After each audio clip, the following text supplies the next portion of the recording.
Well, here we are, the last video for this series. First off, just wanted to apologize for the delay. Yet again, I know.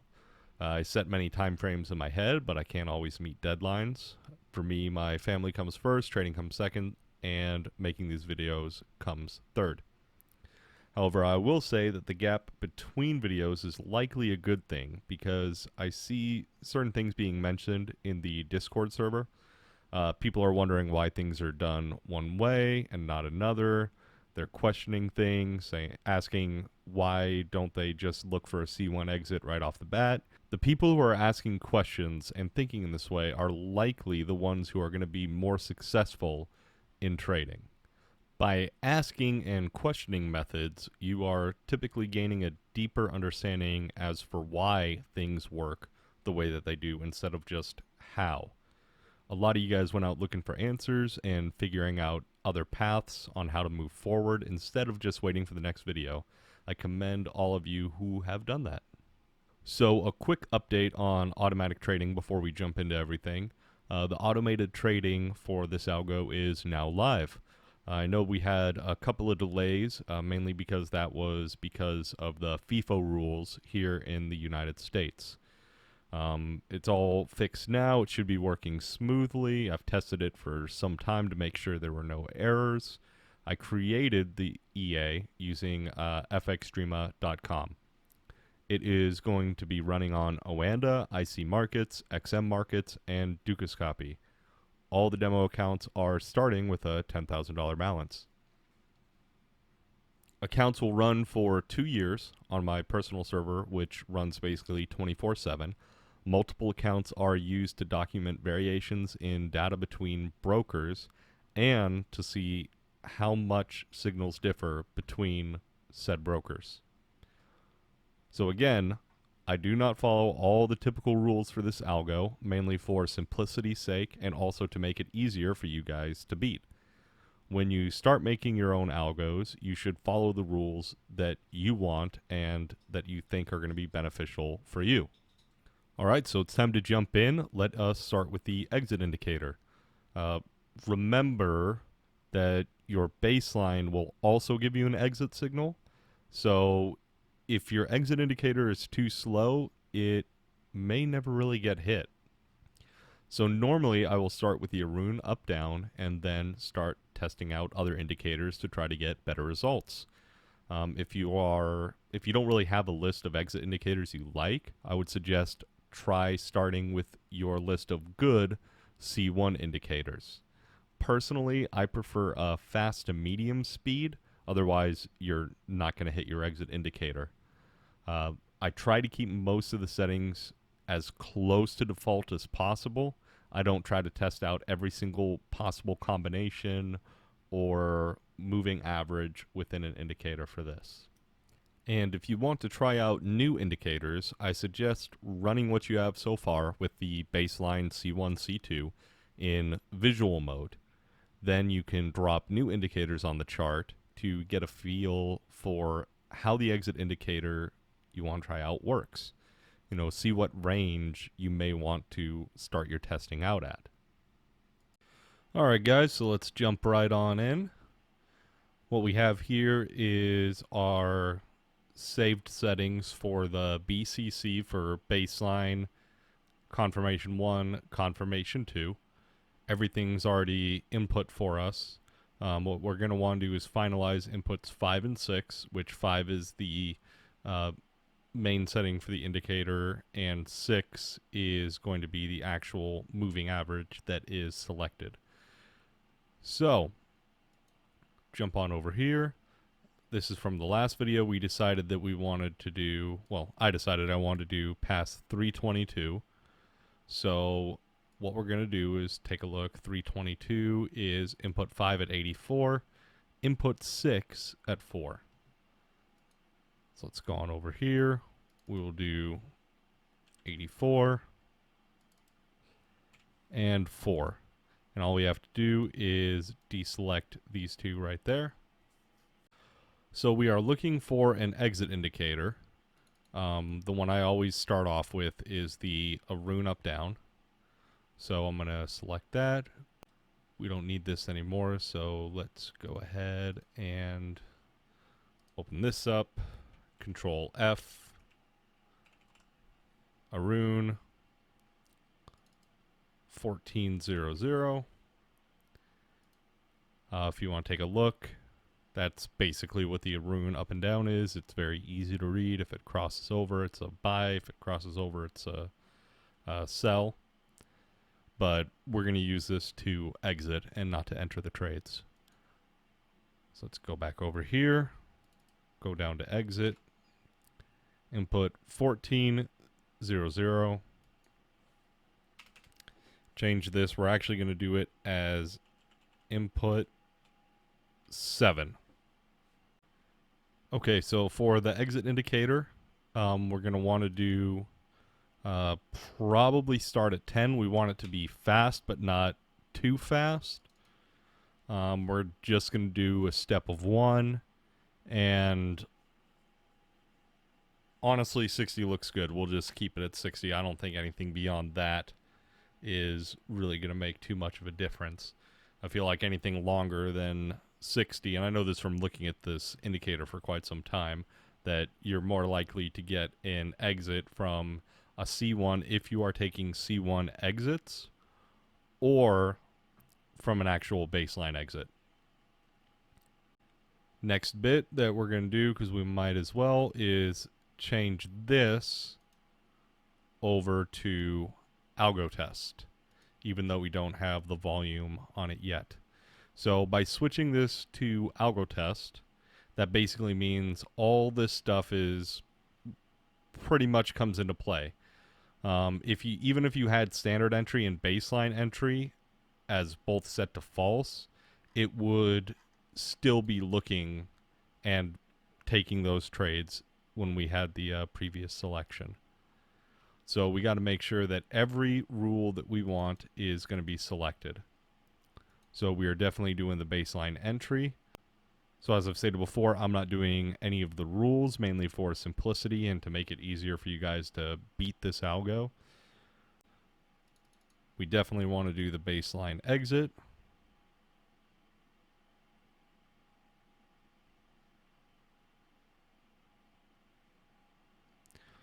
We are going to want to put the stop loss to break even.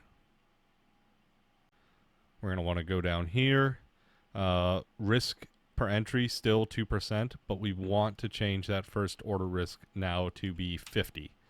And what that will do is it'll open 2 trades at the same time. Combined, they will be a total of 2% risk.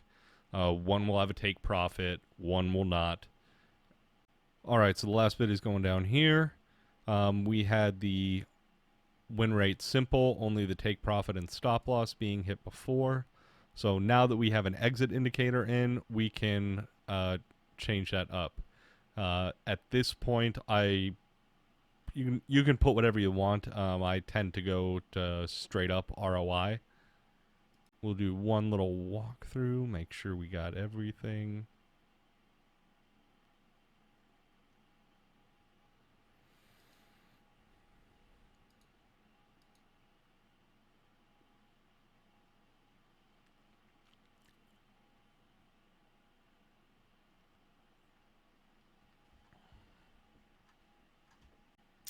And there we go. We are ready to rock and roll. So I've already run through this. So let's take a look at the results. Okay, so let's take a look. This was the sheet from the last YouTube video, our AA plus FX Sniper plus Solar Wind. And as you can see, 322, we had pretty even stuff throughout all 4 years, plus averaging or totaling out to a little over 9,000. So here are the results with Arun up and down. Not super fantastic. Right off the bat, I'd say I'd probably keep looking for a new indicator at this time. However, we're going to continue with this one because that's the whole point of the series, just giving you something easy enough for you guys to beat. So this is a lot of the reason why I say a faster exit indicator typically works out a little bit better, because in these lower settings we're getting much better results. So right off the bat, I'd say this is probably a good area. So 9, 10, and 11. Let's see what the settings were for passes 9, 10, and 11. 18, 19, 20-ish range. Cool. So what I'm going to do now is I'm just going to take a little bit larger sample. So maybe let's do 14 to 24 for the settings. So that will cover pretty much most of these here. So I'm going to go back. We did input number 7. So I'm going to put the start at 14, going to end it at 24. All right, so before we continue on to volume, I just wanted to go back to the spreadsheets and talk about those a little bit more. Okay, so what you're going to see now is that the number of trades is essentially going to double or more depending on how fast your exit indicator is. So going back here, it looks like 322 had a total of 928 trades, and we're at about 2290-ish in this range. So the reason why it's showing more is because you're splitting the trade. So you're having one enter at 50%, another enter at 50%. One's going to hit take profit or stop loss, and the other's going to just run. And if you have a fast enough indicator, it's going to get you out, hopefully before your stop loss is hit, so you can enter another trade if it comes up, which is why we're getting more trades right around here. So even though I'm not super happy with these numbers, we're going to press on, and you're going to be able to see exactly how much an actual volume indicator can affect your trading at this point. So for the volume indicator, I kind of follow the same process for the exit indicator. I always start with the same one, and that is WAE. I take the results from WAE, and then I try to beat it. I normally test out volume indicators that have a no trade zone, and I typically stay away from the ones that are always going to tell you buy or sell. I reserve those for, mainly confirmation indicators. So going for the volume indicator, I always start with the same volume indicator. It's incredibly solid. It's WAE. Works great in most situations, and in a lot of times it's really hard to find a volume indicator that beats it. So it's a very good starting point. All right, so I'm going to go to WAE.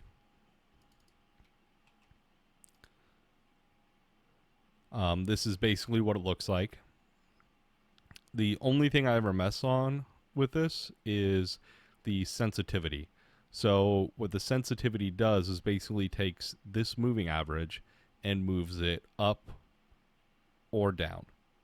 So if I was to change this to like 300, this thing's going to go down closer. If I change this to 30, it's going to go up higher, and you're going to get less hits overall. So if I was to set this to like I just said, 30, it'd be up here. You wouldn't get a sell, you wouldn't get a buy, you wouldn't get a sell. You'd probably get a buy here. Maybe not this sell, and you get a buy there. So we are going to put this in. We're going to change this to input number 8. So I've done a lot of work with WAE. So what I normally do for the settings is I start at 30. Anything less than that, I mean, you're really risking hitting 0 trades on certain pairs for the entire year. So I'm going to start it at 30. I'm going to set it as a step of 5. And I'm going to set the stop to 180. Its default is 150, But changing this up to 180, moves this down quite a bit, and it turns less like a volume indicator that I like to use and more just as a confirmation indicator. One of the things I love about volume indicators is that it's not always a buy or sell signal. You get these dead zones where it just says, hey, don't trade. I know you want to do it, but don't. Okay, so that is pretty much it. We're going to hit OK here. I'm going to bring this up, and let's see how many trades we're going to get for this.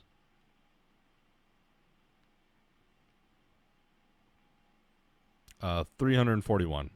Perfect. It'll run pretty fast.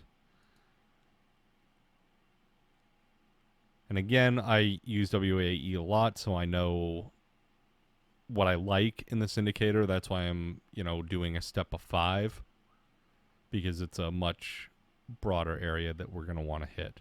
You can lower this if you want, but I don't really see a point to that. Okay, so as you can see, this is the baseline confirmation from the baseline video.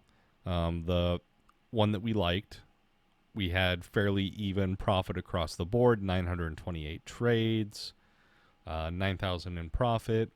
When we added in an exit indicator, it really didn't do too great. We were about the same in terms of total profit, but it's not consistent year over year. And our trades jumped up to about 2,200. All right, so here are the baseline results. Right off the bat, these are the settings of 30, so you're not going to have very many trades for the WAE. For a year total, 132 trades. I mean, you're averaging about 1 trade per year, which is really not what we want to be doing. But as WAE gets higher, we start to see more and more profit start to take shape. And at the top, where our height was 14,538, let's just look for that number and see what it did.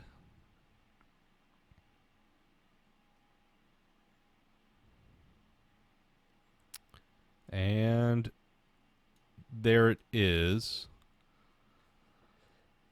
14,538. So that was about past 115. It looks like all the settings for the exit indicator were looking pretty good. So let's take a look at passes 110 to 121. Those all look pretty damn solid, especially 115, where it's coming at 3.9, 3.0, 4.4, and 3.1 in a year that, isn't even done yet. Okay, so passes 110 to 121 is what we wanted to look at. Outside of this being 75, all the WAE is set to 80. That's a good setting for that. And for the exit indicator, 115 was the highest, which was a setting of 18. All these did pretty damn well, to be honest. And I'd be happy with it in anything in that range, really.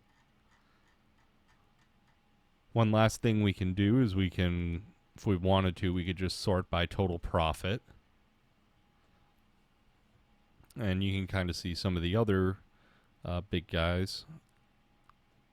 A lot in that 100 range. Not very many under 100.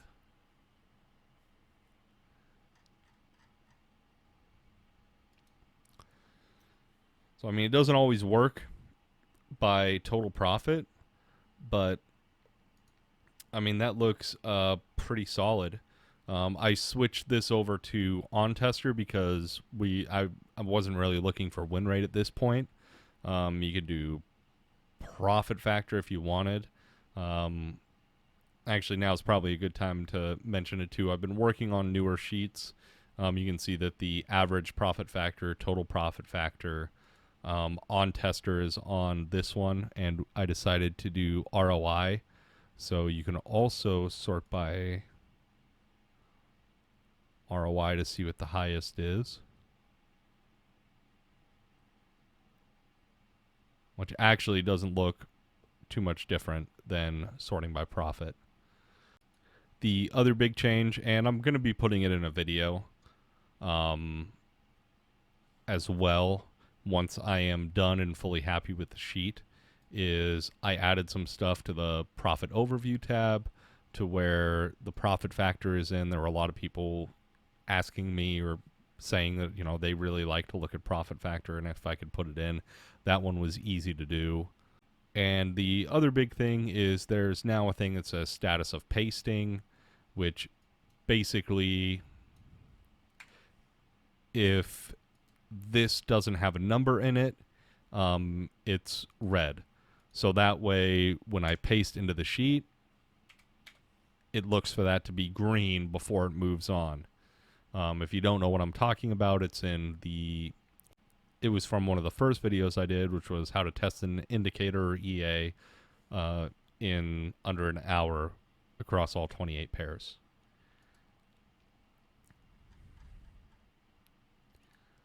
The last bit for the newer sheet, which again, it's looking funky because I'm still not 100% happy with it, is that it looks on each one of the pairs to make sure that that first paste that would happen is the number 1.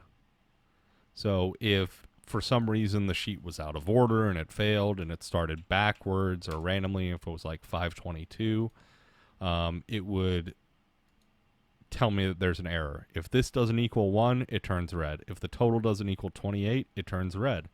So that way, at least if you're, missing a few of these guys, it will tell you which one you're missing and you can rerun the test. This is a little bit helpful because I was always a little paranoid and I got tired of going to profit overview and just scrolling over every time I did a test to make sure everything was full. Now it just lands on the information tab and I can just make sure everything's good. So the video for the new sheets, I'm not going to, set up a time frame for it, but it should be pretty quick. It just depends on when I finish finalizing the sheets and when I'm happy with them. So the answer is no, you cannot have a copy yet. Hopefully soon, though. All right, so I have gotten a question a couple of times in the Discord channel, and that is how I do the automated trading. So basically, I have it up and running on my server. It's running in its own VM. I've got a couple of forward testing VMs running, and basically, this is it. I've got all 28 pairs up. I have the EA running on every single one of them, so I can see that they're all working properly. I can see any trades that I'm in, all that type of stuff. You can run multiple instances of MT4 all at the same time.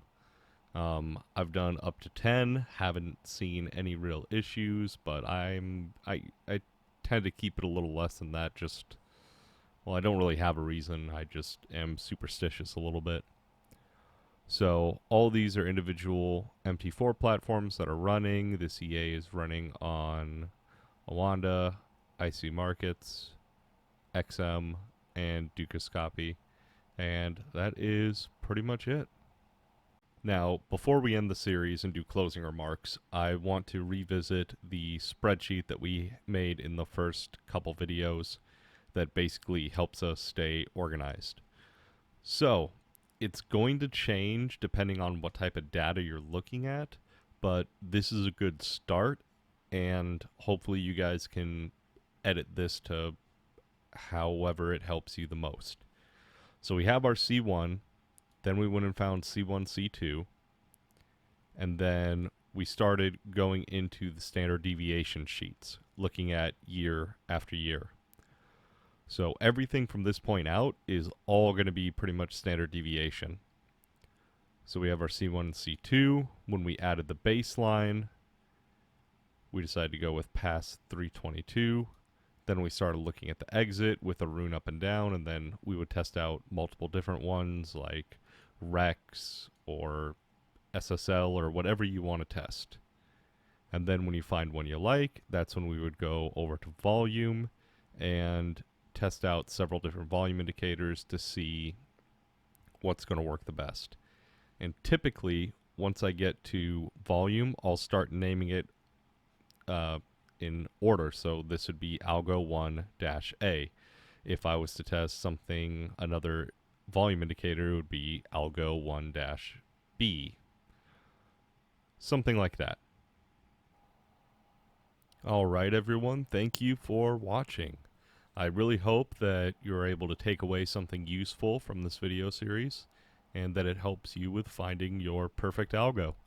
Once again, while this process is by no means perfect and it can be heavily improved upon, I hope it gives a starting point to those who are overwhelmed and get lost in the abundance of information. If you are not forward testing yet, please open a demo account on Oanda or whatever broker you want and start trading with this system. You need to make sure that you have the discipline to trade at the same time every day and that Forex is a path that you really want to follow. I do have some ideas for upcoming videos, but you guys will need to stay tuned to see what they are about. Some will be no-nonsense Forex method and some may not. With that being said, just keep testing, keep trading, and keep moving forward. See you guys next time. And, oh yeah, don't forget to like and subscribe.